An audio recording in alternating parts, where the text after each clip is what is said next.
Welcome student. पहा, आधीचा जो आपण कालचा व्हिडिओ पाहिला त्या कालच्या व्हिडिओमध्ये आपण नॉन कॉर्डेटा ह्याच्यामधले 2 फायलमचा अभ्यास केला, ज्याच्यामध्ये इकायनोडर्मॅटा आणि हेमी कॉर्डेटा हे पार्ट आपण कंप्लीट केले. म्हणजे आत्तापर्यंतचे जे आपण 10 फायला पाहिले, पोरीफेरा, सिलेंटरेटा, प्लॅटीहेल्मिन्थीस, अशेलमिन्थीस, ॲनेलिडा, आर्थ्रोपोडा, मोलुस्का, इकायनोडर्मॅटा आणि हेमिकॉर्डेटा, हे सगळे जे होते ते कशात येत होते? ते सगळे नॉन कॉर्डेट्स आहेत, म्हणजे त्याला पाठीचा कणा कोणालाही नाही. त्याच्यानंतर आजच्या लेक्चरला आपण जो फायलम शिकायला सुरुवात करणार आहोत त्या फायलमचंच नाव काय? तर त्या फायलमचं नाव आहे कॉर्डेटा. कॉर्डेटा ह्या शब्दाचा अर्थ काय? तर आपण साधारणतः तुम्ही शाळेमध्ये वगैरे असताना तुम्हाला हे माहिती आहे की 2 प्रकारचे ॲनिमल तुम्ही अभ्यासले. एक म्हणजे कॉर्डेट आणि दुसरं म्हणजे नॉन कॉर्डेट, किंवा मराठीचं सांगायचं म्हटलं तर पृष्ठवंशीय प्राणी आणि अपृष्ठवंशीय प्राणी. अपृष्ठवंशीय म्हणजे काय? की ज्याला पाठीचा कणा नाहीये अशांना आपण अपृष्ठवंशीय म्हणतो. आणि पृष्ठवंशीय म्हणजे काय? की ज्याला पाठीचा कणा आहे त्याला आपण पृष्ठवंशीय म्हणतो. मग इथे लक्षात घ्या, नॉन कॉर्डेट ह्या शब्दाचा अर्थ आपण इथं घेऊया की त्याला आपण म्हणतो की पाठीचा कणा नाही, म्हणजेच त्याला आपण अपृष्ठवंशीय म्हणतो. आणि कॉर्डेट म्हणजे काय? तर कॉर्डेट हा शब्दाचा अर्थ असा की त्याला पाठीचा कणा आहे. मग आत्तापर्यंतचे सगळे फायला जे आपण अभ्यासले ते सगळे फायला म्हणजे नॉन कॉर्डेट होते. आणि ऍक्च्युली आपण आज कुठला फायलम स्टडी करायला सुरुवात करणार आहोत तर त्या फायलमचं नाव आहे phylum Chordata. So first of all, the characters of phylum Chordata. आता अशा ह्या फायलम कॉर्डेटाची कॅरेक्टर्स काय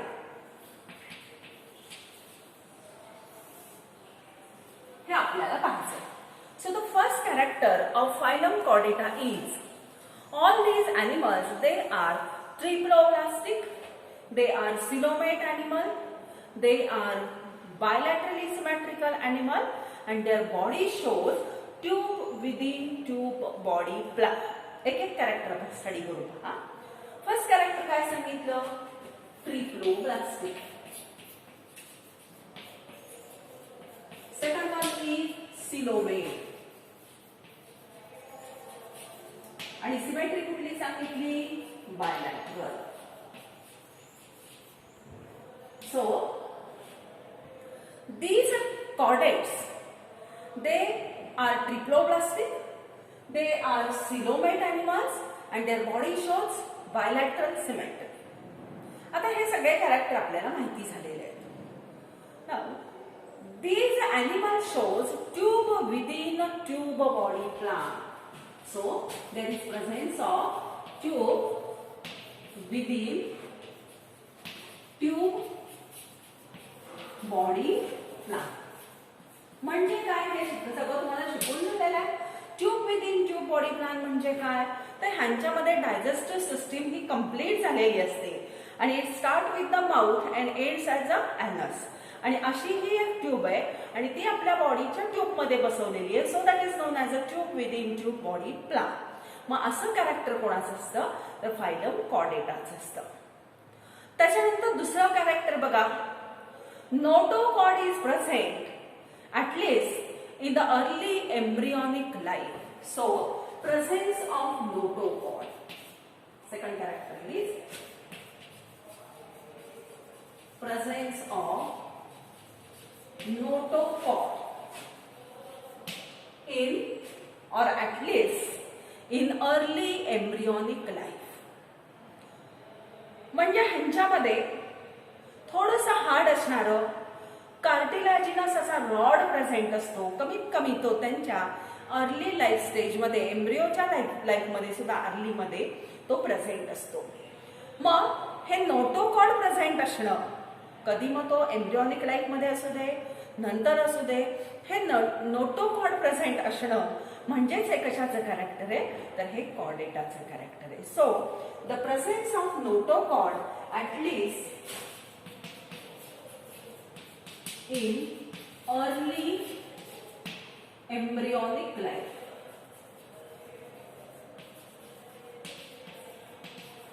आणि नोटोकॉड म्हणजे इथं तुम्हाला मी काय सांगितलं, notochord means it is a hard structure. Actually that notochord is nothing but the cartilaginous rod.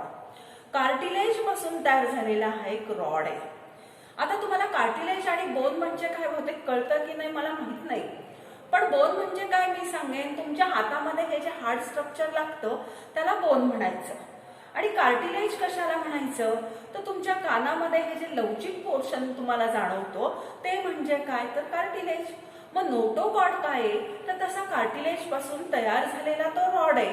आणि हा रॉड प्रेझेंट असणं that is the characteristic of phylum Chordata. ठीक आहे.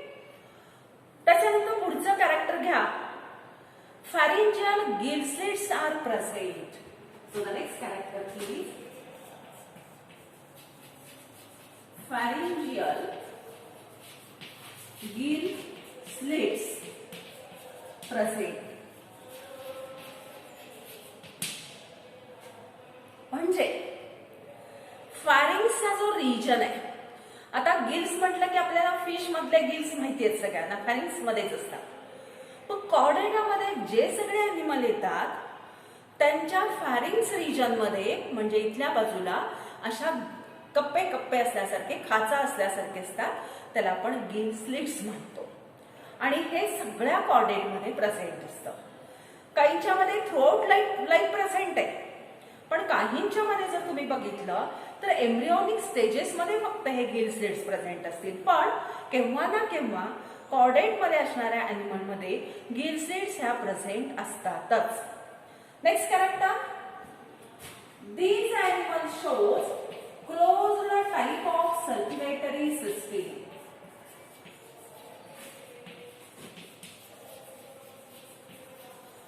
And it contains the RBCs with hemoglobin.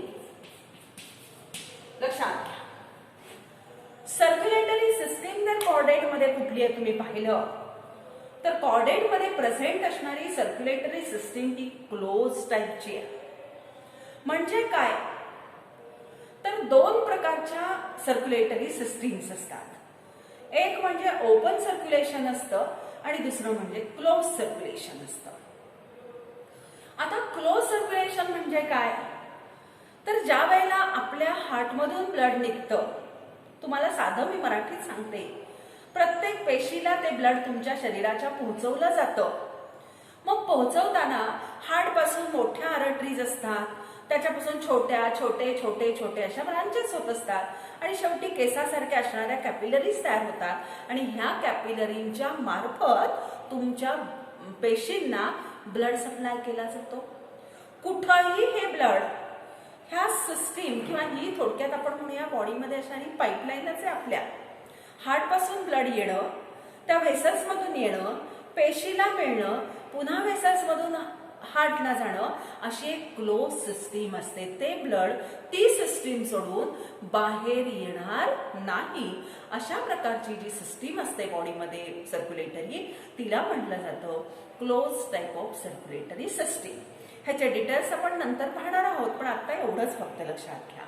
आणि मग ह्या close type of circulatory system मध्ये काय प्रेझेंट असतं, तर इट कंटेन्स आरबीसी, तांबड्या पेशी रक्तामध्ये प्रेझेंट असतात.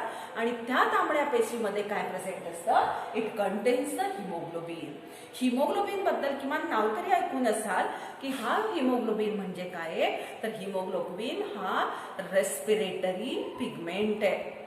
तुमच्या प्रत्येक सेलला जो काही ऑक्सिजन लागतो तो ऑक्सिजन हा हिमोग्लोबिन स्वतः बरोबर बाइंड करतो आणि प्रत्येक पेशीला नेऊन पोचवायचं काम जर कोण करत असेल तर तो करतो हा हिमोग्लोबिन. समजलं हे? मी परत एकदा रिपीट करते, थोडंसं लक्ष द्या. पहा, पहिला पॉइंट मी काय सांगितलं, पहिलं कॅरेक्टर कॉर्डेटाचं काय सांगितलं, तर ट्रिप्लोब्लास्टिक ॲनिमल आहे. म्हणजे एक्टोडर्म, एंडोडर्म आणि मेझोडर्म हे जे तीन जर्मिनल लेयर आहेत, ह्या तीन जर्मिनल लेयर पासून त्यांची बॉडी तयार झाली. सिलोमेट आहे म्हणजे त्यांच्या बॉडीमध्ये ट्रू सिलोम प्रेझेंट आहे. पुढचा कॅरेक्टर सांगितलं, दे शोज बायलॅटरल सिमेट्री. त्यांच्यामध्ये बायलॅटरल सिमेट्री आहे म्हणजे त्यांच्या बॉडीचे दोन इक्वल पार्ट फक्त आणि फक्त सेंट्रल ऍक्सिस किंवा मेडियल ऍक्सिस मधूनच केले जातात। नंतरचा पॉइंट सांगितला tube within tube body plan आहे। Tube within tube body plan म्हणजे काय सांगितलं की अशा ऍनिमल मध्ये डायजेस्टिव्ह सिस्टीम कंप्लीट आहे, तिचा अँटेरियर ओपनिंग म्हणजे माउथ आहे, लास्टचं ओपनिंग म्हणजे अॅनस आहे, म्हणजे ती एक ट्यूब आहे आणि अशी आपल्या बॉडीमध्ये, so that is known as a tube within tube body plan. ठीक आहे, हे कॅरेक्टर सांगितलं। त्याच्यानंतर पुढचं महत्वाचं कॅरेक्टर आपण कुठलं पाहिलं तर प्रेझेन्स ऑफ नोटोकॉर्ड, आणि तिथं मी लिहिलं at least in early embryonic stage. Notochord म्हणजे मी सांगितलं की कार्टिलॅजिनस रॉड, कार्टिलेज पासून तयार झालेला एक रॉड आहे, आणि हा रॉड कदाचित त्या ॲनिमलच्या थ्रू आउट लाईफ मध्ये नसेल, पण तो किमान कमीत कमी त्याचा एम्ब्रिओ जेव्हा तयार होत असतो त्या एम्ब्रियोनिक लाईफ मध्ये सही प्रेझेंट असतोच। हे कॅरेक्टर कोणाचे? फायलम कॉर्डेटाचे। त्याच्यानंतर पुढचं कॅरेक्टर सांगितलं प्रेझेन्स ऑफ फॅरिंजियल गिल स्लिट्स। जे ॲनिमल कॉर्डेट मध्ये येतात त्याच्या प्रत्येकाच्या फॅरिंग्स रिजन मध्ये गिल स्लिट्स असतात, अर्थात काहींच्या आफ्टर लाईफ मध्ये त्या जातील, पण एम्ब्रियोनिक स्टेजेस मध्ये सुद्धा त्या प्रेझेंट असतात। So the presence of gill slits is the characteristic of phylum Chordata. Then the next character is presence of circulatory system, but that circulatory system is of closed type. Closed type ची circulatory system आहे। Blood हे through out body close vessels मधून वाहणार आहे, ते ती circulatory system सोडून कुठेही बाहेर येणार नाही, त्याला म्हणायचं क्लोज सर्क्युलेटरी सिस्टीम। आणि ह्या क्लोज सर्क्युलेटरी सिस्टीम मध्ये जे काही ब्लड फ्लो होत आहे, ह्या ब्लड मध्ये आरबीसी तर असणारच आहेत, तांबड्या पेशी, पण त्या आरबीसी मध्ये काय प्रेझेंट असेल? हिमोग्लोबिन प्रेझेंट असतं, आणि ह्या हिमोग्लोबिनचं काम मी तुम्हाला काय सांगितलं तर त्याचं काम तुम्हाला सांगितलं it carry the oxygen, oxygen carry करायचं काम हा करतो।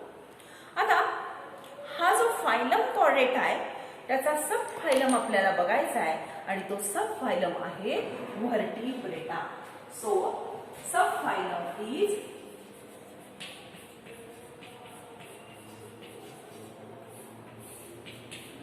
व्हर्टिब्रेटा। फायलम कुठला शिकलो? कॉर्डेटा। आता सब फायलम शिकायचा आहे Vertebrata.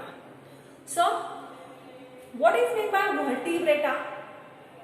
So Vertebrata means the characteristic of vertebrate is the notochord which is a cartilaginous rod that is replaced by vertebral column. So notochord replaced by vertebral column. हा जो काही कार्टिलॅजिनस notochord होता तो आता कशाने replace केला जातो? व्हर्टिब्रल कॉलमनी। म्हणजे तिथं नोटोकॉर्डच्या ऐवजी बोनी स्ट्रक्चर तयार होतं, कार्टिलॅजिनसच्या ऐवजी बोनी स्ट्रक्चर तयार होतं, आणि त्याला आपण व्हर्टिब्रल कॉलम म्हणतो, म्हणजेच त्याला आपण पाठीचा कणा असं म्हणतो। And the second character is brain is present in the क्रॅनियम।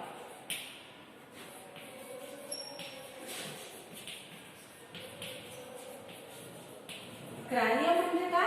Kavathi ज्याला तुम्ही म्हणता। हे जे व्हर्टिब्रेट्स ॲनिमल आहे त्याची दोन कॅरेक्टर लक्षात ठेवा। पहिलं कॅरेक्टर मी तुम्हाला काय सांगितलं तर पहिल्या कॅरेक्टर मध्ये मी सांगितलं की नोटोकॉर्ड जो कार्टिलॅजिनस रॉड होता तो मॉडिफाय होतो आणि त्याच्यापासून बोनी स्ट्रक्चर तयार होतं, ज्याला आपण व्हर्टिब्रल कॉलम किंवा पाठीचा कणा म्हणतो। हे कॅरेक्टर आहे। आणि दुसरं मी सांगितलं की जो ब्रेन आहे ह्या व्हर्टिब्रेट्सचा, ह्या ब्रेनच्या भोवती क्रॅनियम आहे, बोनी बॉक्स प्रेझेंट आहे, आणि ह्या बोनी बॉक्स मध्ये तो ब्रेन काय झालेला आहे? कव्हर झालेला आहे। हे कॅरेक्टर कशाचं झालं? Subphylum Vertebrata. Now that subphylum vertebrata, it is divided into the two superclasses. लक्षात येते का? आपण फायलम कॉर्डेटा पाहतोय. त्याच्यामध्ये आपण आता कॅरेक्टर पाहिलं सब फायलम व्हर्टिब्रेटाचं पाहिलं. सब फायलम व्हर्टिब्रेटामध्ये मी सांगितलं की क्रॅनियम प्रेझेंट असतं ब्रेनच्या भोवती आणि दुसरं कॅरेक्टर सांगितलं notochord is replace by the vertebral column. Now there are two super classes. One is known as so the super class Pisces. दोन सुपर क्लासेस आपल्याला शिकायचे. त्यातला पहिला सुपर क्लास असतो पायसेस आणि दुसरा सुपर क्लास आहे त्याला म्हणतात Tetrapoda. First is a Pisces and second one is known as a Tetrapoda. Tetrapoda मी नंतर घेईन. आता आपण फक्त पायसेस बद्दल बोलू. So that subphylum Vertebrata is divided into the two superclasses. One is known as a Pisces and another is known as a Tetrapoda. Now the Pisces means it is also known as a fishes. Pisces ला आपण fishes असेही म्हणतो. Now these animals they are aquatic, that is they are marine water or brackish water animal. The animals are aquatic, either they are marine water or they are brackish water. Marine water animal म्हणजे काय की जे समुद्राच्या पाण्यामध्ये सापडतात त्याला आपण marine water animal म्हणतो. तसंच ते फ्रेश वॉटर पण आहे, लक्षात ठेवा.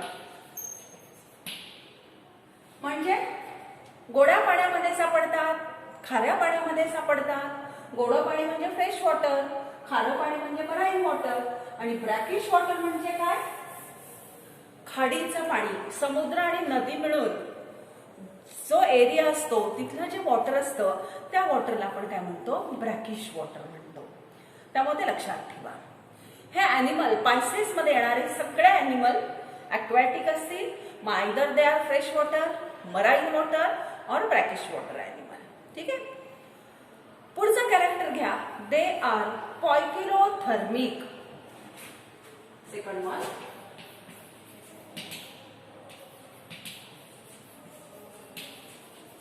दे are poikilothermic. What is meant by poikilothermic? Means the animals which include in the superclass Pisces or fishes. They are poikilothermic means that animal they changes their body temperature according to the surrounding. त्यांच्या body temperature हे constant नसतं. त्यांचं body temperature change होत असतं. बाहेरच्या वातावरणानुसार ते त्यांचं बॉडी टेम्परेचर चेंज करतात आणि जे ॲनिमल असं बॉडी टेम्परेचर सराउंडिंग नुसार चेंज करतात त्यांना म्हटलं जातं पॉयकिलोथर्मिक ॲनिमल. लक्षात ठेवा. त्याच्यानंतर next character is locomotion. So the locomotion means halchal. That locomotion is by muscles or by fins. ह्यांची मसल्स किंवा फिन्सच्या साह्यानं ह्यांचं काय होत असतं लोकोमोशन होतं. म्हणजे त्याचं हालचाल होते. मसल्स और म्हणण्यापेक्षा मसल्सच्या आणि फिन्सच्या साह्यानं ते काय करतात हालचाल करतात, लोकोमोशन करतात. मग ह्याला कॉडल फिन असतं. लक्षात घ्या. कॉडल म्हणजे टेल रिजनला. टेल रिजनला जे फिन असतं माहित असू द्या फक्त. त्या टेल रिजनला असणाऱ्या फिनच्या साह्याने they push there body forward. Body पुढे ढकलण्यासाठी हे कॉडल फिनचा वापर करतात. आणि त्याच्यानंतर ज्या बाकीचे फिन्स असतात ह्याला प्रेझेंट, मग त्याच्यामध्ये कुठला फिन येईल तर त्याच्यामध्ये पेअर्ड असणारे जे फिन्स असतात कॉडल फिनचा उपयोग ते बॉडी पुश करण्यासाठी करतात. आणि पेअर्ड फिन जे असतात ते पेअर्ड फिनचा उपयोग यूज फॉर द स्टिअरिंग. वळणं वगैरे जे काही आहे, स्टिअर करणं जे काही आहे त्याच्यामध्ये पेअर्ड फिनचा वापर हे पायसेस करतात. नंतर एक्झोस्केलेटन जर ह्याचं बघितलं तर डर्मल स्केल्स असतात. Next character exoskeleton.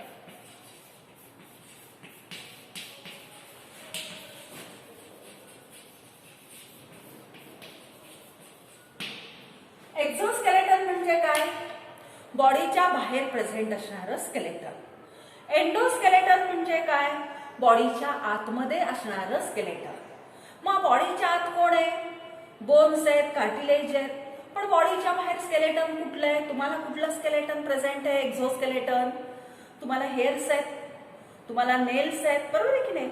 मग हे जे तुमचं एक्झोस्केलेटन तुम्हाला जसं प्रोटेक्शनसाठी प्रेझेंट आहे, तसं पायसेज मध्ये जे अॅनिमल येतात त्यांच्या बॉडीच्या बाहेर प्रोटेक्शनसाठी त्यांना काय असतात? डर्मल स्केल्स असतात. माशांवरती काय असतात? खवले असतात की नाही? त्याला काय म्हणतो आपण? Dermal scales. And endoskeleton, next character. Endoskeleton, that is bony or cartilaginous. बॉडीच्या आतमध्ये जे काही स्केलेटन असेल, सापळा असेल त्याच्या आतला, तर तो मात्र कशापासून तयार झालेला असेल? एकतर कार्टिलेज पासून तयार झालेला असेल किंवा त्याच्या बोन्स पासून तयार झालेला असेल. Then the body of Pisces, that is a streamline and boat shape. Body कशी असते ह्याची? पायसेसची स्ट्रीमलाइन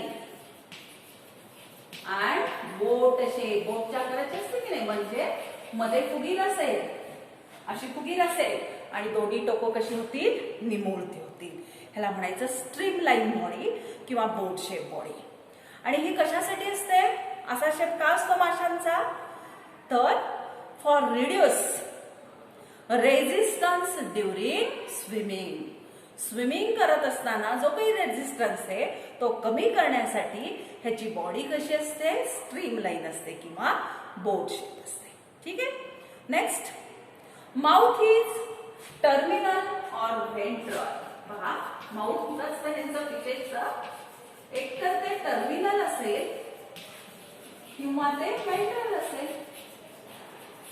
म्हणजे कसं? पहा, माउथ आहे, टर्मिनल म्हणजे हा फिश आहे, बरोबर असं समोर जर असेल तर त्याला म्हणायचं टर्मिनल. आणि व्हेंट्रल म्हणजे काय? असं खालच्या बाजूला त्याचं माउथ असेल तर त्याला काय म्हणायचं? व्हेंट्रल. मग पायसेस मध्ये जे अॅनिमल येतात त्यांचा माउथ एकतर बरोबर मध्यभागी असेल किंवा खालच्या बाजूला असेल, ते म्हणायचं mouth is terminal or ventral. Then respiration by gills. ह्याचं जे रेस्पिरेशन आहे, हे रेस्पिरेशन कशाच्या साह्याने होतं हे तुम्हाला माहितीच आहे. रेस्पिरेशन हे गिल्सच्या साह्याने होतो. कल्ले असतात की नाही फिशला रेस्पिरेशनसाठी. So respiration by gills. आणि ह्याचं शेवटचं कॅरेक्टर माहित करून घ्या, ते म्हणजे sexes are separate. Sexes separate म्हणजे काय? मेल सेक्स वेगळा असेल, फिमेल सेक्स वेगळा असेल. And they shows some animals are oviparous and some are viviparous. लक्षात ठेवा. पुढचं कॅरेक्टर काय सांगितलं मी तुम्हाला? सेक्सेस कसे सेपरेट. कसे म्हणून सांगितलं मी तुम्हाला? ते ओव्हिपॅरस असतील किंवा विव्हिपॅरस. ओव्हिपॅरस म्हणजे काय? एग ले करतील आणि एग मधून हे त्यांचे जे पिल्लं असतील ती बाहेर तयार होतील, त्याला म्हणायचं ओव्हिपॅरस. आणि विव्हिपॅरस म्हणजे काय?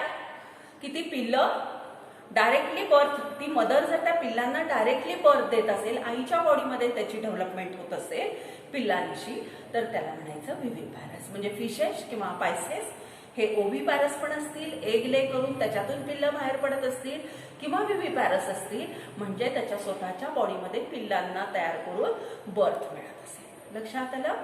तर ही वेगवेगळी कॅरेक्टर्स होती ह्या सुपर क्लास पायसेसची. बरोबर आहे? बऱ्यापैकी तुम्हाला मी माहीत झाली असतील. आता पुन्हा हा वेगवेगळ्या ह्याच्यामध्ये डिवाइड झालेला आहे क्लासेसमध्ये, तो मी तुमच्या पुढच्या लेक्चरला घेईन. ठीक आहे? तर आज आपण इथे थांबू.